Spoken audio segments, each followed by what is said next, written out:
So I'll admit that this episode was a bit tricky to follow between the three paintings with the anemone flower.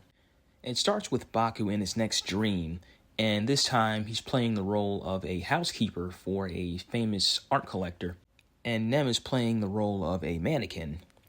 And there's a particular piece that he admires the most. It's a woman holding an anemone flower, which ends up being stolen. When they go to look for the culprit, they end up running into Nox, who warns them to stay out of this mission, and he shoots Baku, which causes him to wake up. Back at the ZEZTZ base, Tetsuya and Natsuka are investigating a similar incident with two stolen paintings featuring an anemone flower, and security footage reveals an invisible figure removing them, leaving behind footprints with mold attached to them.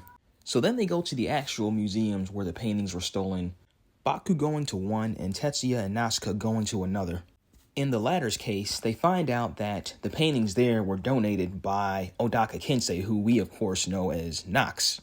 And then for Baku, the art collector from his dream didn't donate the painting at that museum, but rather he's been going there just constantly pestering them to try and buy said painting, which makes him a red herring in this case, where he may not be the thief, but he is the dreamer.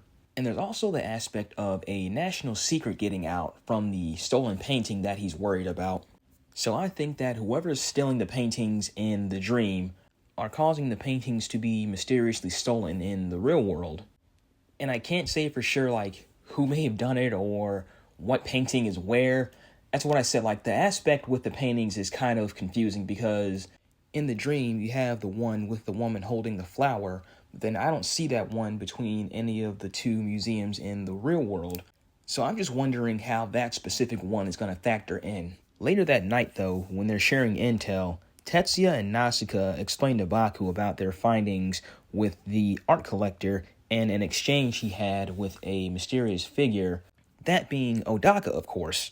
And this is how Baku learns about his history with Tetsuya, although it's not until they leave Baku with the document that he finds out that Odaka is indeed Nox.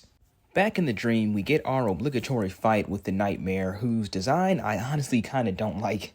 Anyway, we get some new toy reveals, including the barrier capsule, which I didn't go into this earlier, but the different colors represent different ability types. So I think red is physical, blue is technology, green is will and mind, and purple is reality control. Just mentioning that now because it seems like it'll be important later. Eventually, Nox breaks up the fight though, and Baku questions him about his involvement in the stolen paintings and even refers to him by his real name, which he doesn't answer to. Instead, he insists that he is the agent that lives through the night and wanders through dreams as Nox. And that's where the episode ends. So I will say this was kind of a mind scramble of an episode because, like I said, I don't know what the deal is with these paintings. And I don't want to speak too soon and be dismissive either because I know this is only part one of a two-part story, so I'm sure most, if not all, will be revealed in the next episode. Except the stuff with Nox. That's probably going to be a series-long thing. Well, maybe not series-long, but, it's probably going to be another one of those things where it gets up to, episode 20 and then he turns a new leaf. And then he gets mollywopped every episode. Anyway, I'm rambling. So just be sure to like, comment, and subscribe, and I'll see you all in the next episode.